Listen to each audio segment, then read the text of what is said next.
This is Robert Sapolsky, and you're listening to Father-Offspring Interviews. Hey, welcome back to Father-Offspring Interviews. For our first question, Alan from Michigan asks, in music, why are major keys associated with positive emotions, joy, calm, etc., and minor keys associated with negative emotions, sorrow, anxiety, etc.? Is it cultural? I love this question. Western harmony comes with this broad dichotomy between major chords, which seem happy, appealing, optimistic, in contrast, minor chords, somber, dark, oppressive. If the Martians came to Earth, and among other Martians, some of them were ethnomusicologists, would they define a human universal? Humans are the primates who always prefer major chords to minor chords. Major chords, happy, upbeat, optimistic, minor chords, funereal. Is this a human universal? So, first off, what we have to recognize is we have a very, very tightly structured set of Western musical biases of when it makes sense to have major and when it makes sense to have minor. For example, suppose this is what you hear every year on a certain day.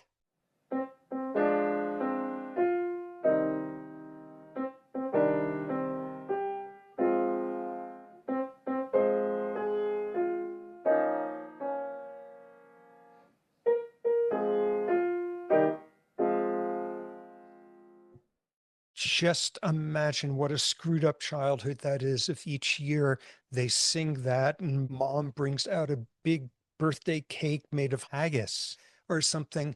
It doesn't fit. It's not appropriate. Ooh, it's discordant with our Western notions as to what happy birthday music should sound like. And equivalently, when you have music in a minor key, if you played it in major, it would lack the gravitas that you would want to hear. Now, Western music, in particular Baroque music, does this trick, something called a Picardy third, which is you've got a piece that's minor, dark, brooding, depressive, suicidal ideation going along, and it's minor the whole way, except the final chord is suddenly in major.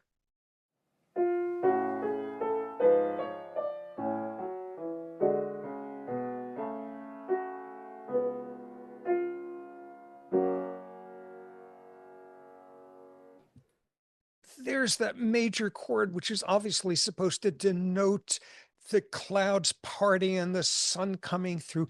I happen to hate Picardy thirds in classical music. They drive me crazy. They make me think when you've got some beautiful piece in a minor key, the whole thing, and then it ends with this sappy major chord. It's like if you have a bunch of refugees where every evening they finish the day by singing the most inane theme from Sweet Caroline. It doesn't fit. Nonetheless, you have consistently Western preference for major chords, cheery over minor chords. So now the question becomes, is this a human universal? Every culture on earth makes music. Does every culture on earth think that major chords are upbeat and you whistle a happy tune and minor a very different connotation? Is this a universal? And there's been a number of studies done looking at this. One recent study last year looking at a bunch of subjects in China, and where you would sit them down and you play a major chord and a minor chord, and you say, which sounds happier? Which do you prefer? And there was a strong preference for major chords, exactly as in the West. Whoa, maybe we are looking at a universal here. Then you read the fine print on the paper. These were Chinese university students with lots of exposure to Western music, and apparently a lot of pop songs there have a cheerful major structure. Okay, so that doesn't do us any good. Then a bunch of tough, adventurous ethnomusicologists went out to Papua New Guinea and went way the hell up in the highlands and found tribes there, communities of increasing isolation, of increasing unfamiliarity with Western music. And what you saw is as they got deeper and deeper into the unfamiliar with Western music terrain, you saw individuals who no longer had a strong preference for major chords over minor chords. It's Westernization of music taste that seemed to have something to do with it. Then there was a study in Pakistan, the Kalash people, who apparently live up in northwest Pakistan, very small, isolated tribe, animist religion. If you look at pictures of these people, bizarrely, a lot of them have red hair and blue eyes. So the researchers show up there and playing once again music, major versus minor. And just to control for it, they played it both on piano and sitar, and the control group were Brits who were rounded up to listen to music. And out of this came this astonishing finding, which is that people up there in the mountains prefer minor chords to major chords. They find minor chords as being more cheerful and happy. And it turns out their music is heavily built around minor chords. They did some additional things. They sat down the British control subjects and the Kalash people, and once again played a major chord, minor chord. Which do you like more? Bizarrely, a preference for the minor in these folks. Then what's called an augmented chord. Eh, Westerners and these folks sort of said, yeah, it's okay, kind of lukewarm. Then what's called a diminished chord. Same thing, so-so. And then a chromatic cluster. And the people from there hated it just as much as Westerners. So we see some commonalities, tone clusters of half steps chromatic. Nobody likes a whole lot on first hearing until you develop a taste for it. But at the same time, dramatic difference. This is a culture where minor chords sound more appealing and beautiful than major chords. Then one last group that was studied, a bunch of Amazonian hunter-gatherers, somebody called the Tsimane tribe, which has long been studied by various groups of anthropologists. And you go out and study them out in the Amazon, and the control group, urban individuals living in Bolivia or urban individuals living in the United States. And in this case, they went through the major, the minor, once again, no particular preference on the part of these folks in the Amazon. They didn't prefer major chords. Then they played intervals of thirds. Westerners love this. Then they played what's called the Devil's Triad. And then they played what's called a major seventh. And Westerners hate the last two, and these folks did not differentiate between them, found them equally pleasant, unpleasant. What have we just learned? Western musical tastes are by no stretch of the imagination universal. And when you get the outpost on this planet of people who have not been exposed to Westernized music, you see very different opinions about stuff. We're not seeing a universal. It is not universal to want to put pineapple on your pizza or pickles in your sandwich or some such thing. Heterogeneity, variety, the usual deal with us humans. Next, Nikki from Greece says, recent findings suggest that rare GRIN2A variants may, in some cases, be sufficient to produce severe psychiatric symptoms. What is your opinion on whether a single gene can ever truly be responsible for a psychiatric disorder? Well, this is tapping into what I perceive as one of the two holy grails in psychiatry. The first one is to come up with a foolproof diagnostic lab test that will tell you what psychiatric disorder somebody has, looking at the hormones in their bloodstream. Amazing. We can now be as hard-nosed as the internal medicine people. We don't even have to talk to our patients. The search for diagnostic tests, which have been overwhelmingly unsuccessful. And related to that, the Holy Grail, finding a gene, the gene, which causes a particular psychiatric disorder. Now, the case that's being referred to is this gene GRIN2A, GRIN2A. And what has been reported is if you have a mutation in it, what's called a null mutation, you don't make the protein, you don't make the RNA along the way, you knock out the gene entirely with this mutation, it increases the likelihood of schizophrenia.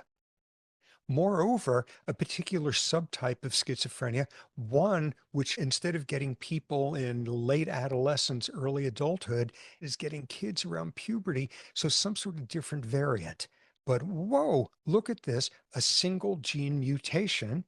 We're beginning to see how something that focal, something that isolated can drive a psychiatric disorder. Time to be less impressed with the finding. First off, GRIN2A, what is this gene? What is the protein it's coding for? It's coding for a subunit of the NMDA receptor. Okay, brain chemistry. You got neurotransmitters that come out from neurons, dopamine, serotonin, in this case, the neurotransmitter glutamate, which binds to any of a whole class of glutamate receptors. And it happens, the one here is a subtype called the NMDA receptor. And these receptors are made up of a whole bunch of subunits that collectively form this channel that you can now have ions flow through. It has these subunits, and this is when you have a mutation in one of those subunits. And out of this, you get a specific psychiatric disorder. This is really, really implausible. Oh my God, you take glutamate receptors. Glutamate is the most common excitatory neurotransmitter in the brain, and you futz around with one of the subunits of one of its receptors, and out of that, there's supposed to be the specificity of a singular psychiatric disorder.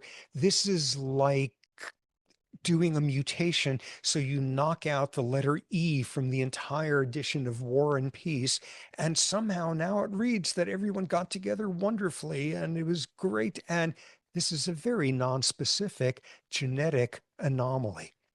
Next reason why you shouldn't be that impressed with this. What you see is about 65-70% of people with this mutation also get epilepsy. And have some developmental cognitive disorders. So it's one gene that's now having something to do with a number of different things. Finally, it is not destiny. Only about 25% of people with this mutation wind up having schizophrenia. So what we see here is it's not the holy grail. This is not the gene that explains schizophrenia. Very similar conclusion came out a couple of decades ago, a gene which wound up being called disrupted in schizophrenia 1, DISC1.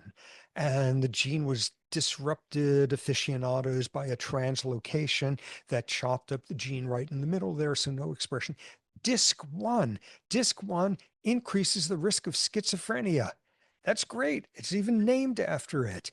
And what you would thus expect is this is going to be very informative about what schizophrenia is about biologically.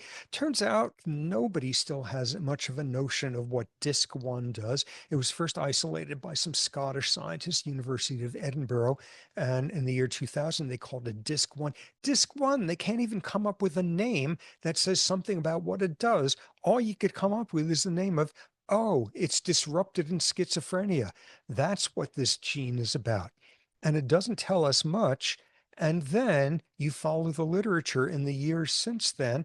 And what you see is, yes, you've got the DISC1 mutation, and that's more of a risk for schizophrenia.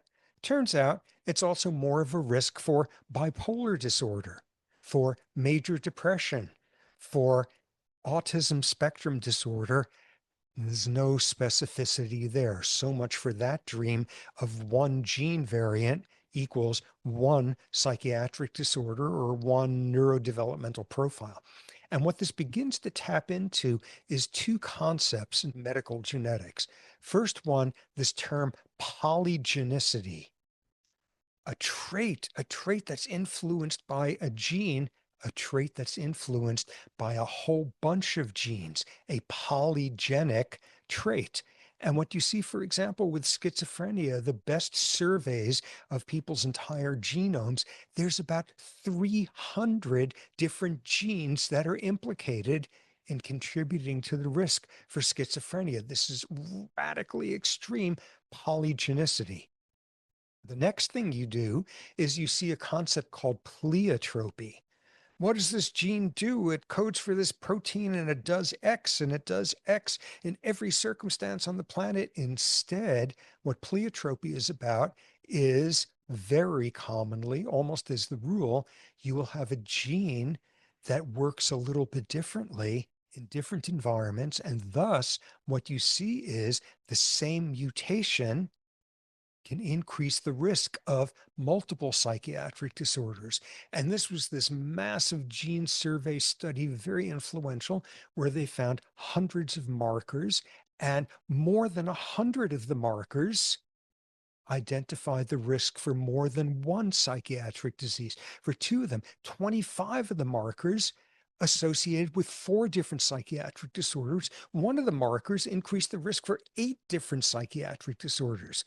What's this telling you is the genetics of these diseases are such you get two people who have the same exact mutation, and depending on the rest of their genes, their genetic background, and depending on environment interacting with those genes and genetic background, you can get two completely different psychiatric disorders coming out the other end. So with schizophrenia is extreme polygenicity, more than 300 genetic loci, genetic spots implicated in the disease. What you also see is dramatic pleiotropy. For example, you could have that DISC1 gene, and you're going to be more at risk for schizophrenia if it's coupled with something environmental, a whole lot of use of cannabis, which is recognized for increasing the risk of schizophrenia. So what do we have here? We got two people, they've got the same mutation, they've got the same weird gene variant, and they differ in terms of their genetic backgrounds. What other versions of those 300 genes they have? They differ in terms of their history of environment. And thus you've got each single gene interacting with genetic background, interacting with environment. So that's where you wind up getting these hugely puzzling things where this mutation that looks great for being specific to one psychiatric disorder turns out it increases the risk for a whole array of them. In addition to the polygenicity and the pleiotropy, one additional thing sounds kind of snarky initially, but is a totally logical aspect of the massive challenges of psychiatry, which is you see the same person and different diagnosticians come up with different diagnoses that are somewhat adjacent to each other. And when you've got so much overlap in the diagnoses, you are never going to find a single gene with a single variant or a mutation, which guarantees you a psychiatric disease and no other one in the process. Finally, Kelly from New York says, have other primates ever been observed attempting to provide medical assistance to another animal, such as trying to stop a wound from bleeding or pushing on the chest of an animal who's not breathing? Anything that might indicate they have some understanding of how the body works, that blood is meant to remain inside the body, organs to remain inside the body, limbs should stay attached, etc.? This has been a hot, controversial issue for many years now. Do animals in any way self-medicate? Do they have implied by that some understanding of injury, illness? We know at least one case where animals, not necessarily consciously, almost certainly not consciously, do something self-medicating. When your dog has a tummy ache from eating something imprudent there, it goes and eats a lot of grass and enough of it so it absorbs the bad stuff, which all gets thrown up at that point. Yeah, this is a version of self-medication. Now, a couple of decades ago, this gave rise to a very trendy word, zoopharmacognosy, which is circumstances where animals have cognitive skills around pharmaceuticals. around medicinal plants, around ways to treat themselves and others in circumstances of illness or injury. And this was pioneered by a primatologist, chimp researcher at Harvard, Richard Wrangham, who introduced this whole notion of it, and noting times where it looked like something like this could be happening, where you would see chimps going out of their way to eat certain types of leaves that they normally never go near, and they just roll it up and swallow it, and then getting these leaves to some biochemist collaborator who would show, oh, isn't this interesting? This plant contains some compounds that are antimicrobial, that are antiparasitic. And this was the initial idea. And just to be sort of above board, I was a bit unimpressed with the field early on. In particular, Wrangham stuff was great, but all sorts of people jumped on with some unlikely claims as to what they were seeing in their animals. What sort of proof do you need to convince yourself or somebody else that a chimp and eventually some other primate species are self-medicating an illness in themselves? Well, first off, whatever leaf they're eating has to have like no nutritional value. And they don't normally eat it. They only eat it when they're sick. They only eat it at a certain time of year when parasites suddenly are around. And it's got to be often some plant where they've got to go over hill and dale and way over there to find some of the stuff. It needs to be sought out very intentionally. Next, what you need to be able to show is the plant, the leaf, whatever is being eaten, contains some sort of compound which actually has some protective effects against parasites, against worm infestations, against all sorts of things that can go wrong, that it actually works, that it can do that. And the final thing is to be able to show that these animals consume enough of the stuff that it actually is likely to make them better. And where you could then see before and after certain chimps eat a lot of this stuff, they seem to get better then. Or you can be one of those adventurous primatologists and collect feces from your subjects and see, has it gotten rid of the worms, the parasites in there? And this is what you would expect to see. And with these requirements, you see some cases where non-human primates seem to be self-medicating. And what's fascinating is, in some of these cases, nearby human communities use some of those plants for the exact same purposes. Is anybody conscious of this? Are the chimps conscious that this leaf has antimicrobial activity? Almost certainly not.